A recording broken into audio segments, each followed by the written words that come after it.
हाय, hello, नमस्ते। आप सभी का स्वागत है रूह को कपा देने वाली भूतिया कहानी में। दोस्तों, आज की जो भूतिया कहानी है यह डायन के ऊपर है। एक ऐसी डायन जिसको देखते से ही लोगों की रोंगटे खड़े हो जाते थे। मतलब वह डायन जिससे लोगों की बातचीत हो जाए या फिर कोई उसका नाम ले ले, उसके बारे में कुछ उल्टा सीधा बोल दे, बुरा बोल दे, वह डायन उसे बहुत ही खतरनाक मौत देती थी। मतलब उसके नाम से लोग कांप जाते थे। आज की जो भूतिया कहानी है यह आज से करीबन 60 से 65 साल पहले की सच्ची घटित कहानी है। तो चलिए बिना देर किए इस कहानी को स्टार्ट करते हैं। दोस्तों, किसी गांव में एक मधु नाम की लड़की थी जिसकी एज करीबन 24 से 25 साल हो गई थी। वो भी आज से 60-65 साल पहले की बात है, जिस समय में लोग अपनी बेटी की शादी बहुत ही कम एज यानी कि 14, 15, 16, 17 पे कर देते थे। उस समय मधु का जो एज था वह बहुत ज़्यादा था। लोग उसको छांटने लगे थे। लोग बोलते थे कि इसकी शादी अब नहीं होगी क्योंकि यह बहुत एजेड हो चुकी है। हालांकि आजकल लोग मतलब 25 के बाद ही शादी करते हैं, लेकिन तब की बात कुछ अलग थी। मधु का बस एक ही जिद था कि वह अपनी दादी के साथ रहेगी। वह अपनी दादी को छोड़ के ससुराल नहीं जाएगी। मधु के घर परिवार में सिर्फ और सिर्फ उसकी दादी और उसके पापा थे। उसकी माँ उसको जन्म देते समय दुनिया छोड़ दी थी। मधु की जो फैमिली थी वह ज्वाइंट फैमिली थी। उसके बड़े पापा, छोटे चाचा, सारे लोग एक ही घर में रहते थे। सब लोग मिलजुल के रहते थे। मधु अपने दादी के क्लोज थी क्योंकि मधु की परवरिश उसकी दादी ने किया था और दादी भी बहुत प्यार करती थी। मधु एक बार बोल दे घर में कि ना ये चीज़ नहीं होगा, मतलब वह चीज़ नहीं होगा। मधु के पापा बहुत बार मधु को समझाने की कोशिश किए कि बेटा शादी कर लो, लेकिन मधु ने बोला कि ना पापा, नहीं, मैं नहीं करूँगी शादी। मधु की दादी ने जब समझा कि मधु का मन नहीं है तो उन्होंने मधु को छोड़ दिया, मतलब फोर्स नहीं किया। मधु के जो छोटे वाले चाचा थे उनकी एक बेटी थी, उसकी भी शादी फिक्स हो गई थी और शादी का दिन भी आया, बारात भी आया, उस लड़की की शादी भी हुई और वह लड़की ससुराल चली गई।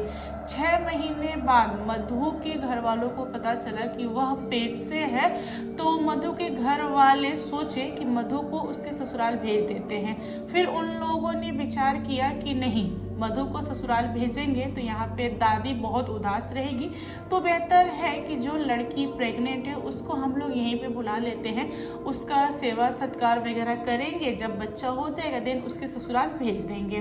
यही सोचकर मधु के घर वाले मधु की कजन को बुला लेते हैं उसके मैके यानी कि मधु के घर पे, और मधु अपनी बहन का पूरा ध्यान रखने लगी।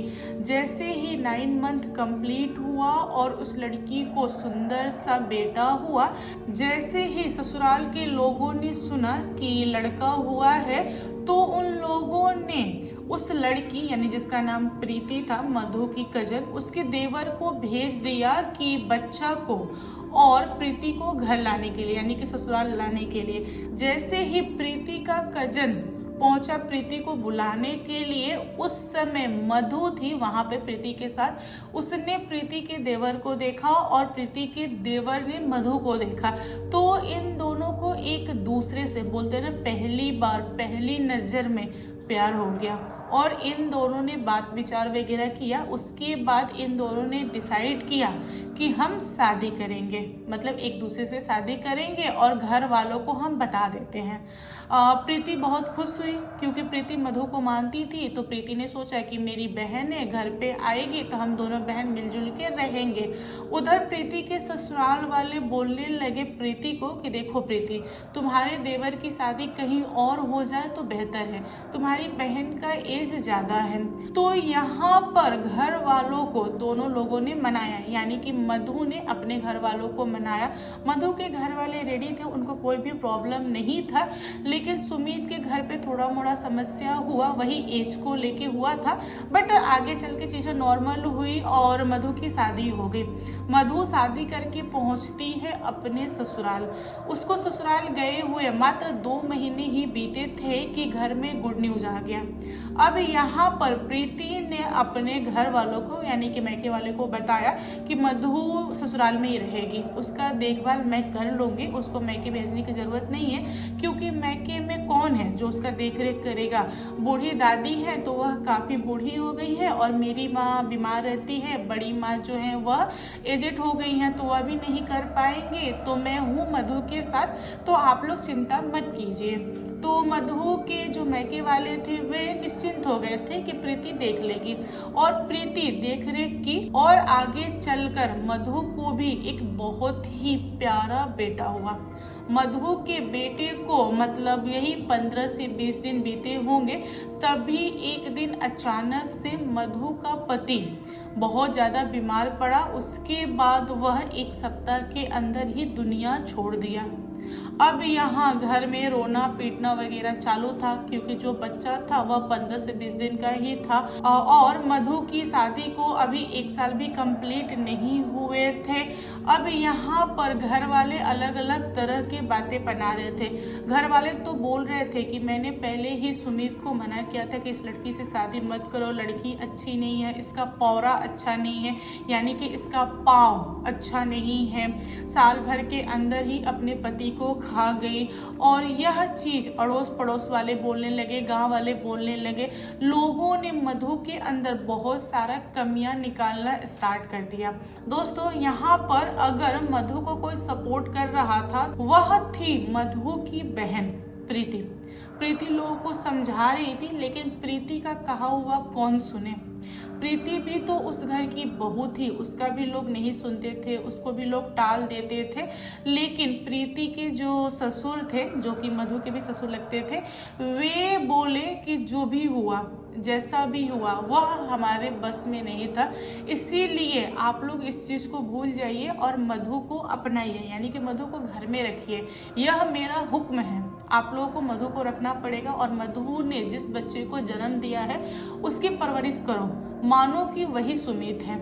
मधु को बेबी हुआ है ना, उसको मैके भेज के या घर से बाहर निकाल के हम लोग क्या हासिल कर लेंगे। और छोटा बच्चा है, 15 से 20 दिन का है, उसको उसके माँ से भी हम लोग अलग नहीं कर सकते, यहाँ पर हमें झुकना पड़ेगा। हुआ भी कुछ ऐसा जैसा प्रीति और मधु के ससुर ने बोला, घर वालों को मानना पड़ा। लेकिन घर वाले उस दिन के बाद से मधु को बहुत ज़्यादा ताना देने लगे, हर छोटी छोटी चीज़ में मधु को घसीट लेते थे। वहीं पे प्रीति की नॉर्मल लाइफ चलती थी।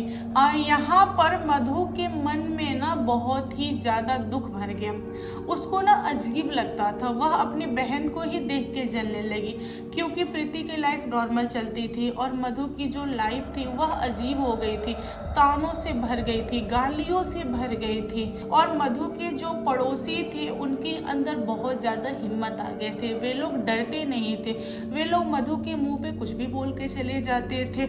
मधु चुपचाप बर्दाश्त करने लगी, लेकिन किसी भी चीज़ की एक सीमा होती है। 4 से 5 महीने बाद मधु के पड़ोस में एक लड़का था, वह अचानक से बीमार पड़ा, और वह लड़का सुमित जिस हिसाब से बीमार पड़ा था उसी हिसाब से वह बीमार पड़ा, और 1 सप्ताह के अंदर ही दुनिया छोड़ दिया। जब वह लड़का दुनिया छोड़ा, पूरे गांव वाले उसे देखने आए। जब लोगों ने उसे देखा तो लोगों की हालत खराब, लोग सोचने लगे कि इस टाइप की मौत किसे आती है। मतलब कि वह इंसान अपने बेड पे लेटा हुआ था, उसका जो शरीर था, मतलब वह लड़का जवान था, लेकिन उसकी पूरी चमड़ी झूल गई थी, उसके शरीर में कुछ भी नहीं था। ब्लड जो था ना वह कहाँ चला गया किसी को पता नहीं, उसकी सिर्फ और सिर्फ हड्डियाँ दिखाई दे रही थी, जैसा कि कंकाल हो, उस टाइप से। लोग देख के दंग रह गए।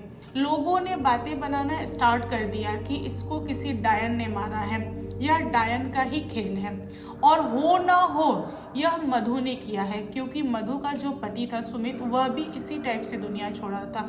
उस समय लोगों ने बीमारी बताया था, तो कुछ लोगों ने डायन विद्या वगैरह बताया था कि किसी डायन ने मार लिया है, जवानी चूस गई है, खून चूस गई है। लेकिन सुमित के साथ हुआ था तो लोगों ने उतना ध्यान नहीं दिया था।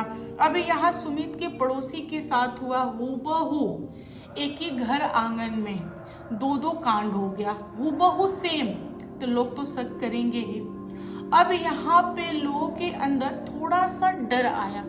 लोग सोचने लगे कि अगर हम कुछ उल्टा सीधा बात करेंगे मधु के बारे में या उसके घर परिवार के बारे में, तो हो ना हो हमारा भी कुछ ऐसा ही हाल होगा। और जैसे लोगों ने सोचा, जो भी सोचा एकदम सही सोचा, क्योंकि जो लोग भी मधु के बारे में चर्चा करते थे, उसका नाम तक ले लेते थे, उनके साथ वह चीज हो जाता था। और लोगों को समझता नहीं था कि कैसे हुआ, क्या हुआ, लेकिन पक्का ये वाली घटना घटित होती थी। मतलब इस तरह से गांव के 4-5 जवान लोगों ने दुनिया छोड़ा। पूरे गांव में बोलते ना हड़कंप मच गया, उस टाइप की लोग बातें करने लगे। लोग एक दूसरे को इशारे से बताते थे कि फलाना चिल्लाना की वजह से हुआ है, मधु का नाम मत लेना। अगर किसी ने मधु का नाम लिया या मधु को ब्लेम करने की कोशिश किया तो हमारे पति, हमारे बेटे के साथ यह घटना घटित होगा। अब यहाँ पे गांव वाले डरे थे, फिर भी कुछ औरतें होती हैं जो एक दूसरे से चुगली करती हैं। जो भी औरत नाम ले लेती थी मधु का, उसके पति के साथ, उसके भाई के साथ या फिर उसके बेटे के साथ यह घटना घटित हो जाता था। मतलब गांव में सिर्फ यह चीज मर्दों के साथ होता था, औरत लोग के साथ नहीं होता था। औरत बहुत डरी थी, औरत लोग कुछ बोलती नहीं थी, गांव के मर्द तक कुछ नहीं बोलते थे। और इधर मधु के घर में किसी को हिम्मत नहीं होता था कि मधु को घर से बाहर निकाल दिया जाए। आगे चल के कुछ महीना के अंदर ही लोगों ने पक्का कर लिया कि यह मधु की वजह से हो रहा है, लेकिन प्रूफ क्या है? किसी के पास हिम्मत नहीं थी कि कोई तांत्रिक बुला के मधु को दिखा दे। लेकिन डरते हुए प्रीति ने एक तांत्रिक से रिक्वेस्ट किया कि आप मेरे घर आइए। उसने भी मधु का नाम नहीं लिया, सिर्फ अपने घर पे तांत्रिक को इनवाइट किया। तांत्रिक जब घर पे आया तब उसने मधु को देखा और घर को जांचा। तब उसे पता चला कि इस घर में ना ही कोई डायन है और ना ही कोई भूत प्रेत की साया है। यह सुनने के बाद से पूरे गांव वाले और प्रीति चौंक गई कि भाई साहब सब बोल रहे हैं कि मधु कर रही है और मधु के ऊपर ब्लेम आ रहा है, और तांत्रिक बोल रहा है कि मधु डायन नहीं है, इसके आगे पीछे कोई आत्मा नहीं है, तो फिर यह कर कौन रहा है? यहाँ पर सबके होश उड़ गए। गांव के बहुत सारे लोगों ने, बहुत बड़े बड़े जानकार तांत्रिक को बुलाया, मधु को दिखाया, लेकिन सारे तांत्रिक ने बस एक ही चीज कहा कि मधु नहीं कर रही है। भले मधु का नाम आप लोग यूज कर रहे हो, तो कोई है जो मधु के खिलाफ आवाज उठा रहा है। आप लोग मधु के साथ बुरा कर रहे हैं तो वह मधु को न्याय दिला रहा है। हमें इस चीज को समझना होगा, हमें देखना होगा कि कौन है जिसको मधु को लेके बहुत बुरा लग रहा है। अगर आप मधु के ऊपर फिंगर उठा रहे हो, कोई तो उसके बदले में न्याय कर रहा है, कोई तो इंसान है जो मधु को बचाने की कोशिश कर रहा है। हालांकि मधु अपने मैके भी नहीं गई थी, तो मैके वालों का हाथ कैसे हो सकता है? अगर बात किया जाए ससुराल वालों का, तो मधु के जो ससुराल वाले थे वे उसको मानते नहीं थे, गांव वाले उसे पूछते नहीं थे, बस मधु की लाइफ कट रही थी। वे लोग तो नहीं हो सकते थे, कौन हो सकता है? अब यह न बहुत बड़ा सोचने का विषय था। धीरे धीरे यह भेद खुला। बहुत सारे तांत्रिक इकट्ठा हुए, एक दूसरे से मिलके बातें किए, और उन लोगों ने जादू, तंत्र, मंत्र, अपनी विद्या जो भी कह लो आप, उसके द्वारा उन लोगों ने पता लगाया। तब एक नाम बाहर आया और वह नाम था मधु की दादी का। मधु की जो दादी थी वह बहुत बड़ी डायन थी। मतलब उनके पास बहुत भयानक शक्तियाँ थी। वह चाहे तो पल भर में किसी की भी जवानी चूस सकती थी, किसी का भी ब्लड वह पी सकती थी। उनको खराब तब लगा जब मधु के साथ अन्याय होना स्टार्ट हो गया। मधु का जो पति था वह मधु से शादी किया, लेकिन अपने घर ले जाके उसको बहुत ज़्यादा बुरा भला बोलता था, उसको मारता था, पीटता था। मधु अपनी लाइफ से तंग आ गई थी। उसने अपने मैके खबर भिजवाया था दादी के पास कि दादी, मैंने गलत इंसान से प्यार किया है, वह इंसान मुझे मार रहा है, मेरी प्रेगनेंसी में मुझे मार रहा है, मुझे ठीक से खाना नहीं देता है, मुझे पूछता नहीं है, पी के आता है, मेरे साथ अन्याय करता है, ज़बरदस्ती करता है। उसने अपना सारा दुख दर्द अपने दादी को बता दिया था।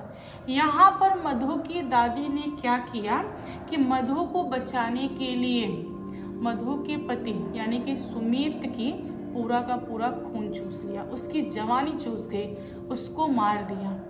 लेकिन हुआ क्या, लोगों को लगा कि मधु सब कुछ कर रही है, इसीलिए लोगों ने मधु को उल्टा सीधा वगैरह बोला। 4 से 5 महीने मधु ने बर्दाश्त किया, लेकिन हार कर उसने फिर से अपनी दादी को बोला कि दादी, जो मेरे पड़ोसी है वे मेरे साथ अन्याय कर रहे हैं।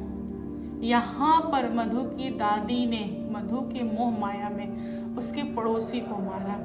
उसके बाद से मधु को जब भी तकलीफ होता था वह चिट्ठियाँ लिखा करती थी घर पे, और वह बताती थी कि दादी, इस नाम के इंसान ने मुझे मारा है, इस नाम के इंसान ने मुझे परेशान किया है। यहाँ पर मधु की जो दादी थी वह 1-2 आत्मा को छोड़ती थी मधु के पीछे कि अगर किसी ने उसका नाम तक लिया है या उसे बदनाम करने की कोशिश किया है या उसे दुख दर्द देने की कोशिश किया है, तुम उस इंसान की सारा का सारा खून चूस लो, उस इंसान को मार दो।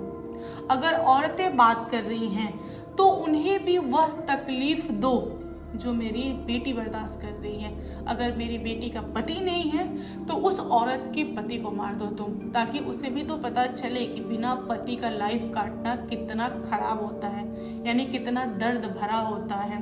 अगर कोई लड़की बोल रही है तो उसके भाई को मार दो, ताकि पता चले कि बिन भाई की बहन कैसे रहती है। यहाँ पर मधु की दादी ने यह सारा खेल रचा था। जब तांत्रिक को पता चला तो तांत्रिक ने मधु की दादी का सामना करने की बहुत कोशिश किया, लेकिन वह यहाँ पर हार गया। तांत्रिक ने मधु की दादी को समझाया और बताया कि देखिए दादी, आपकी एज काफ़ी हो गई है और आप बहुत ही पुरानी डायन हैं, तो एक काम कीजिए, आप अपनी पोती को अपने घर रखिए ताकि आपके गांव में उसे कोई भी कष्ट नहीं होगा। इस गांव के लोगों को मार के आपको क्या मिलेगा?